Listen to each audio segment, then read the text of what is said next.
Alam niyo na kung bakit nagbibideo ang taong ini. Kasi magbabalik na ang taong ito sa pag-vlog. Ano paki ko? So what is up sa inyo guys? What is up sa inyo mga sewa ulo? So ngayon pupunta tayo ngayon sa Pasig para mag side hustle lang muna. Tutulungan natin yung girlfriend natin na magbenta ng mga gowns.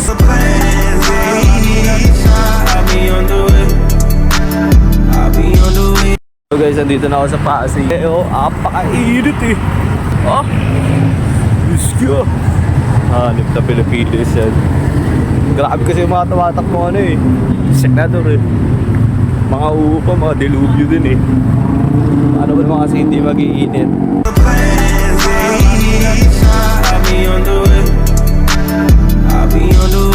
Parang ilang taon na rin ako hindi nakapag-vlog guys. Pasensya na. Ako'y tinamad.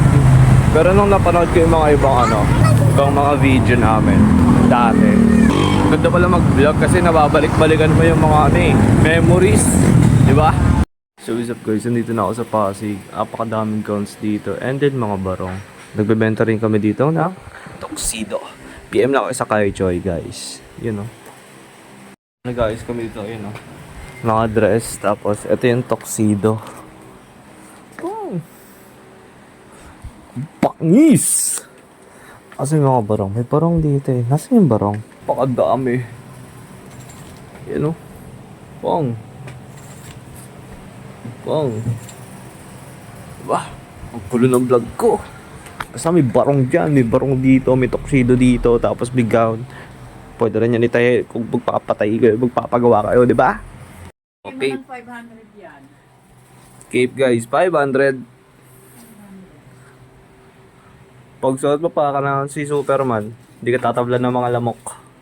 So guys, what is up sa inyo? Tapos na yung vlog namin, hanggang dito na yung vlog namin. Umuulan na kasi ngayon, pauwi na kami ni Hana. Bang! Ang aking girlfriend. So, sewa ating sasabing, tandaan nyo, lahat ng gubat may ahas.